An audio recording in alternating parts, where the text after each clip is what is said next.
સોમાતળા વિસ્તારમાં જાહેરમાં મારામારીનો બનાવ બન્યો છે। બે જૂથ વચ્ચે જાહેરમાં લાકડીઓથી મારામારી થઈ।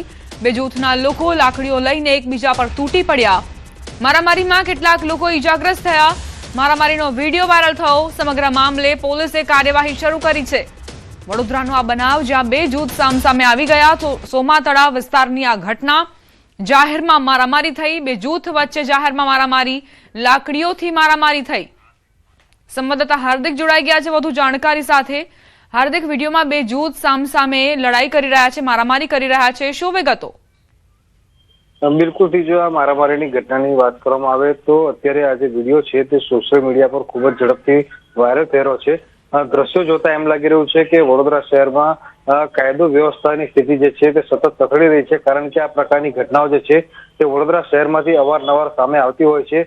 ત્યારે આ મારામારી કયા કારણોસર થઈ તેનું સ્પષ્ટ કારણ જે છે તે સામે આવી શક્યું નથી। આ વિડીયો અત્યારે પોલીસ પાસે પણ પહોંચ્યો છે અને પોલીસે આ વિડીયોના આધારે વધુ તપાસ હાથ ધરી છે।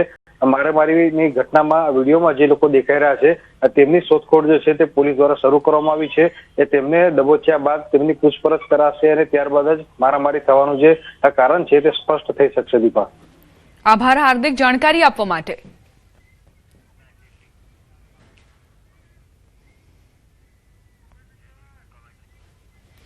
વડોદરામાં લાકડીઓ લઈને એકબીજા પર બે જૂથો તૂટી પડ્યા, એકબીજા પર મારામારી કરતા નજરે પડ્યા, જેનો વિડીયો પણ અત્યારે સોશિયલ મીડિયામાં વાયરલ થયો છે। સોમાતળા વિસ્તારની આ ઘટના કયા કારણોસર આ બંને જૂથ સામસામે આવ્યા તે હજુ સ્પષ્ટ નથી। પોલીસ તપાસ બાદ આખી વિગતો ખુલશે કે કયા કારણોસર બંને જૂથ બાખડ્યા હતા। લાકડી લઈને એકબીજા પર તૂટી પડ્યા, મારામારી પર ઉતરી આવ્યા અને તેના વિડીયો પણ સામે આવ્યા છે। ગાંધીનગરમાં ટાઇફોઇડના કેસોએ ભરડો લીધો। દૂષિત પાણીથી 130 લોકો ટાઇફોઇડની ચપેટમાં આવ્યા। સેક્ટર 24, 25, 26 અને આદિવાડીમાં ટાઇફોઇડના કેસો વધુ નોંધાયા છે। પીવાના પાણીમાં લીકેજ હોવાના કારણે ટાઇફોઇડના કેસ વધ્યા હોવાની જાણકારી। કેસ વધતા ગાંધીનગર આરોગ્ય વિભાગ હરકતમાં આવ્યું। નાયબ મુખ્યમંત્રી હર્ષ સંઘવીએ સિવિલ હોસ્પિટલની મુલાકાત લીધી। નાયબ મુખ્યમંત્રી હર્ષ સંઘવીએ ગાંધીનગર સિવિલ ખાતે દર્દીઓ સાથે મુલાકાત કરી। ગુજરાતના પાટનગર એવા ગાંધીનગરમાં પણ ઇન્દોરવાડી થઈ છે। ગાંધીનગરમાં પણ ઇન્દોર શહેરની જેમ દૂષિત પાણી પીવાથી રોગચાળો ફાટી નીકળ્યો છે।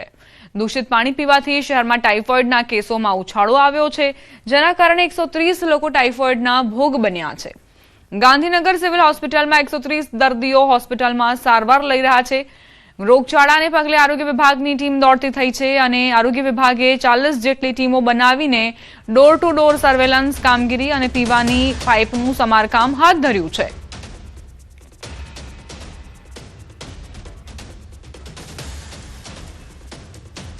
ટાઇફોઇડની અંદર સંપડાયેલા છે એવા સૌ લોકોની ટ્રીટમેન્ટની વ્યવસ્થાઓ અને તમામ લોકો એક સારી રીતે અહીંયા ટ્રીટમેન્ટ પ્રાપ્ત કરી શકે તે માટેની વ્યવસ્થાઓનું નિરીક્ષણ કરવા માટે હું કલેક્ટરશ્રી, કમિશનરશ્રી, મેયરશ્રી અને બધા જ લોકો અહીંયા આવ્યા હતા। ખાસ કરીને 22 ડૉક્ટરોની ટીમ બનાવવામાં આવી છે। ડેપ્યુટી કલેક્ટરને બી અહીંયા જવાબદારીમાં રાખવામાં આવ્યા છે। તમામ લોકોના પરિવારની આજથી જ ભોજનની ને બીજી વ્યવસ્થાઓ થઈ રહે તે માટે બી ચિંતા કરવામાં આવી છે। આજે વહેલી સવારથી union home minister Shri Amitbhai Shah સાહેબે બી કમસે કમ 3-1 વાર આ આખી ટ્રીટમેન્ટ માટેની, એના પરિવારની ચિંતા માટેની અને પરિવારને અહીંયા ટ્રીટમેન્ટ દરમિયાન કોઈ બી પ્રકારની તકલીફ ના પડે તે માટેની વ્યવસ્થાઓ માટે બી એમને રિવ્યૂ લીધેલો હતો। સંપૂર્ણ જે કોઈ નાના મોટા ઇસ્યુઝ હતા જેના કારણે ટાઇફોઇડમાં સંપડાયેલા છે એને ઉપર બી મહાનગરપાલિકા દ્વારા તાત્કાલિક પગલાં ભરીને કામગીરી પૂર્ણ કરવામાં આવી છે। ડિસેમ્બરમાં 600 કેસીસના બ્લડ સેમ્પલ આવ્યા હતા, એમાંથી 130 પોઝિટિવ હતા। છેલ્લા 3 ડેઝમાં અમારા કેસ વધ્યા છે અને 130 પોઝિટિવ આવ્યા છે। એમાંથી પીડિયાટ્રિક પેશન્ટ્સ વધારે છે। 109 એડમિશન્સ છે અત્યારે F2 E2 વોર્ડમાં અને એક નવું વોર્ડ સ્ટાર્ટ કરેલું છે। એડલ્ટમાં મેડિસિન ઓપીડીમાં 50 પેશન્ટ્સ ડેલી એપ્રોક્સ આવે છે, એમાંથી 25 એડમિશન થાય છે। અને બધા પેશન્ટ સ્ટેબલ છે, ટ્રીટમેન્ટ સારી થઈ રહી છે. મે બી પાણીના કારણે હોઈ શકે, કારણ કે બીજું તો બહારનું એને કંઈ ખાધું નથી એવું, અને અઠવાડિયેથી એને તાવ ચડ ઉતર કરતો હતો. 2-3 દવાખાને બતાવ્યું હતું, પછી અહીંયા રિપોર્ટ હું કરાવ્યો તો ટાઇફોઇડ આવ્યું. અમે સેક્ટર 24માં રહીએ છીએ. પાણી ખરાબ આવવાને કારણે ટાઇફોઇડ થઈ ગયો એટલે એડમિટ કરવી પડી. કેટલા દિવસથી પાણી ખરાબ આવતું હતું? ઘણા દિવસોથી આવતું હશે, કેમ કે 10 દિવસ જેવો થયો ફીવર હતો, પછી અમે અહીંયા રિપોર્ટ ને બધું કરાવ્યું તો ટાઇફોઇડ આવ્યો. વલસાડના અબ્રામા ધરમપુર રોડ પર બેફામ દોડતા એક ટેમ્પો ચાલકે ટ્રિપલ અકસ્માત સર્જ્યો હતો. પરાગબાગ સોસાયટીની નજીક એક ટેમ્પો ચાલકે 2 કારને અડફેટે લીધી હતી. એક કાર ચાલક રોડ પરથી ટર્ન મારી રહ્યો હતો, ત્યારે ઉભેલી અન્ય કારને પાછળથી ટેમ્પોએ ટક્કર મારતા બંને કાર પણ ટકરાઈ હતી. ટ્રિપલ અકસ્માતની આ ઘટના સીસીટીવી કેમેરામાં કેદ થઈ હતી. જોકે સદનસીબે ઘટનામાં વાહનોમાં સવાર તમામ લોકોનો બચાવ થયો હતો. આ ઘટના બાદ લોકોનું ટોળું એકઠું થયું હતું અને ટેમ્પો ચાલક સામે રોષ વ્યક્ત કર્યો હતો.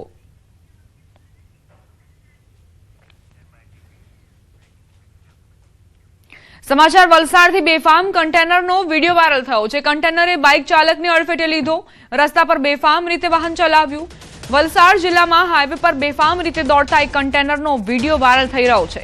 સતત વાહનોની અવરજવર વચ્ચે કન્ટેનર ચાલકે બેફામ ડ્રાઇવિંગ કરી કન્ટેનર ચલાવી પોતાની સાથે હાઈવે પરથી આવતા જતા અન્ય વાહન ચાલકો અને રાહદારીઓના પણ જીવ જોખમમાં મૂકી રહ્યો હતો. આ કન્ટેનર ચાલકે પૂર ઝડપે વાહન ચલાવ્યું હતું અને આ દરમિયાન સામેથી આવતા જતા વાહનો માટે જોખમ ઊભું થયું. એટલું જ નહીં, બેફામ રીતે કન્ટેનર ચલાવતા આ ચાલકે પસાર થઈ રહેલા એક બાઇક ચાલકને પણ અડફેટે લીધો હતો.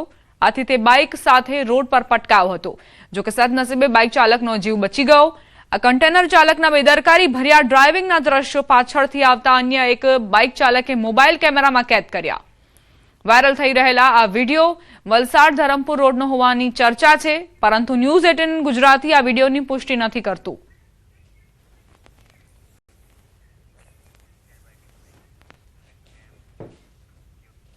સમાચારોમાં આગળ વધીએ. જામનગરથી સમાચાર, જ્યાં હિટ એન્ડ રનની ઘટના બની છે. પાર્ક કોલોની નજીક કારે અકસ્માત સર્જ્યો. પૂરપાટ ઝડપે એક્ટિવા ચાલકને અડફેટે લીધા, મહિલાને અકસ્માતમાં ઈજાઓ પહોંચી. સમગ્ર મામલે સિટી બી ડિવિઝન પોલીસે ગુનો નોંધીને તપાસ શરૂ કરી છે. ઘણા સમયથી નાગરિકો પૂરપાટ ઝડપના કારણે નિર્દોષ નાગરિકોને ભોગ બનવું પડતું હોય છે અને આ વખતે પણ જામનગરમાં એ જ પ્રકારની ઘટના બની. પૂરપાટ ઝડપે આવતી આ કાર, આ રફતાર જેના કારણે એક વૃદ્ધ મહિલાને ઈજા પહોંચી છે. સિટી બી ડિવિઝન પોલીસે આ અંગે સીસીટીવી ફૂટેજના આધારે તપાસ શરૂ કરી છે. પાર્ક કોલોની નજીક આ અકસ્માત સર્જાયો હતો, જેમાં એક્ટિવા ચાલક મહિલા અડફેટે આવતા જ ઈજાગ્રસ્ત થયા હતા. યાત્રાધામ બહુચરાજીમાં રખડતા પશુનો આતંક, યાત્રિકોની ભીડ વચ્ચે પશુ ભડકતા નાસભાગ મચી. ઘટનામાં 2 થી 3 લોકોને ઈજા પહોંચી. પૂનમના દિવસે યાત્રિકોની ભીડ જામી હતી. યાત્રિકોની ભીડ વચ્ચે પશુએ કેટલાક વાહનોને નિશાન બનાવ્યા. યાત્રાધામ બહુચરાજીમાં રખડતા પશુઓના કારણે લોકો ઘાયલ થઈ રહ્યા છે. બહુચરાજીમાં રખડતા ઢોરના કારણે લોકો પરેશાન છે. નાગરિકો માંગ કરી રહ્યા છે કે પ્રશાસન હવે તો કાર્યવાહી કરે, હવે તો જાગે. આખરે હજુ કેટલા સમયની રાહ જોવી પડશે? રખડતા પશુઓનો આતંક દિવસે ને દિવસે વધી રહ્યો છે.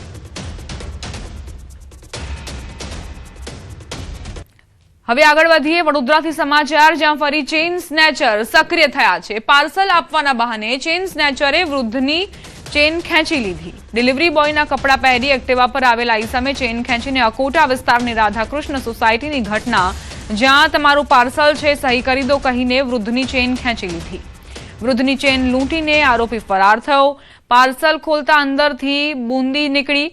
ચેઇન સ્નેચિંગની ઘટના સીસીટીવીમાં કેદ થઈ. પોલીસે સીસીટીવીના આધારે વધુ તપાસ હાથ ધરી છે.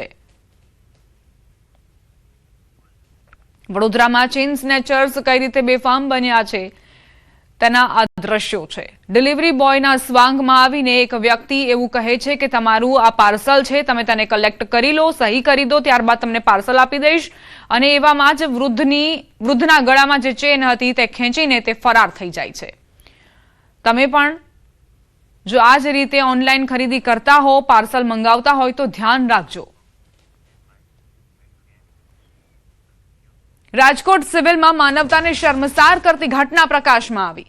હોસ્પિટલમાં બ્લડ આપવા આવેલા શખ્સ અને ડોક્ટર વચ્ચે મારામારી થઈ હતી. સમયસર લોહી ન મળતા એક નિર્દોષ દર્દીએ પોતાનો જીવ ગુમાવ્યો.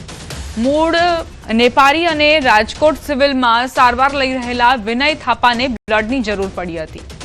તેમની મદદ માટે જયદીપ ચાવડા નામનો યુવક બ્લડ આપવા માટે સિવિલ પહોંચ્યો હતો, જ્યાં કોઈ અગમ્ય કારણોથી જયદીપ ચાવડા અને ડોક્ટર વચ્ચે બોલાચાલી થઈ. વિવાદ એટલી હદ સુધી વકર્યો કે જયદીપ ચાવડાએ ડોક્ટર પર હુમલો કર્યો. ડોક્ટર સાથેના ઝઘડાના કારણે જયદીપ ચાવડા બ્લડ આપી શક્યો ન હતો. આ તરફ મારમારી બાદમાં ડોક્ટરો પણ હડતાળ પર ઉતરી ગયા, જેના કારણે દર્દી વિનય થાપાને સમયસર યોગ્ય સારવાર ન મળી અને તેમનું મોત નીપજ્યું. દર્દીના મોત બાદ નેપાળી સમાજમાં ભારે રોષ ફેલાયો છે.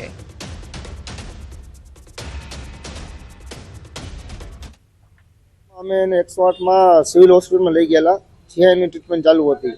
ટ્રીટમેન્ટ દરમિયાન એનું ઓપરેશન કરવામાં આવ્યું હતું માથાના ભાગમાં. ઓપરેશન સક્સેસફુલ પણ થઈ ગયું હતું અને 27 તારીખના દિવસે જે બનાવ બન્યો હતો જયદીપભાઈ અને ડૉક્ટર પાર્થ વચ્ચે, એ લોકોની મગજમારીમાં ડૉક્ટર બધા હડતાલ ઉપર આવી ગયા હતા અને પેશન્ટને પૂરતું સારવાર ન મળતા એનું ડેથ થયેલું છે. કારણ કે સારવાર જે છે ઇમરજન્સી સેવા ચાલુ જ હતી અને કોઈ પ્રકારનો આઈસીયુ સેવા બંધ કરવામાં આવેલ નહીં હતી. કેવલ ઓપીડી સેવા એ બધી બંધ હતી. સુરતમાં આધાર કાર્ડની કામગીરી ઠપ. ઓપરેટરોને એજન્સી દ્વારા પગાર ન ચૂકવાતા વિવાદ સર્જાયો. કતારગામ સ્થિત ઝોન ઓફિસમાં આધાર કાર્ડના કામ બંધ. કોન્ટ્રાક્ટ કર્મીઓને પગાર ન ચૂકવતા વિવાદ થયો. અગાઉ 6 કર્મીઓ કરતા હતા આધાર કાર્ડને લગતી કામગીરી. ઓપરેટરો ન હોવાથી આધાર નોંધણી સુધારણા કામગીરી અટકી ગઈ છે.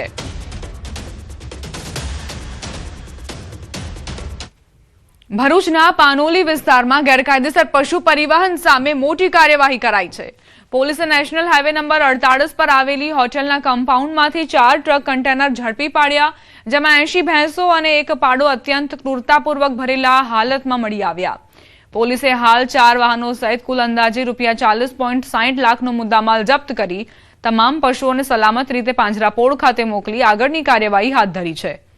પોલીસે પ્રાથમિક તપાસ કરતા જાણવા મળ્યું કે આ પશુઓને ગેરકાયદેસર કતલખાને લઈ જવાના ઈરાદે પરિવહન કરવામાં આવી રહ્યા હતા.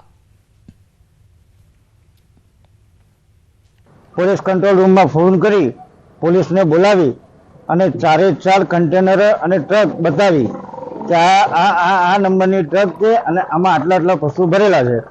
પોલીસ કંટ્રોલથી પીસીઆર આવી અને તાત્કાલિક તમામ ગાડીઓને ચેક કરી એમાંથી અલગ અલગ 4 ટ્રક કન્ટેનરોની અંદર જે ડ્રાઈવર ક્લિન્ડરો હતા એમાંથી 3 થી 4 જણા ભાગી ગયા છે પોલીસોને અમને જોઈને, અને 3 વ્યક્તિ ડ્રાઈવર અને મજૂર એ સ્થળ પર મળી આવેલા.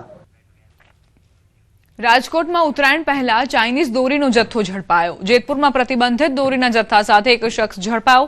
મકર સંક્રાંતિ પૂર્વે જેતપુર સિટી પોલીસની કાર્યવાહી. બાતમીના આધારે ખોડપરા વિસ્તારમાં રહેણાંક મકાન પર દરોડા.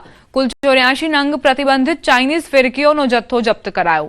₹16,800ની કિંમતનો મુદ્દામાલ પોલીસે કબજે કર્યો. આરોપીની અટકાયત કરી વધુ તપાસ હાથ ધરી છે.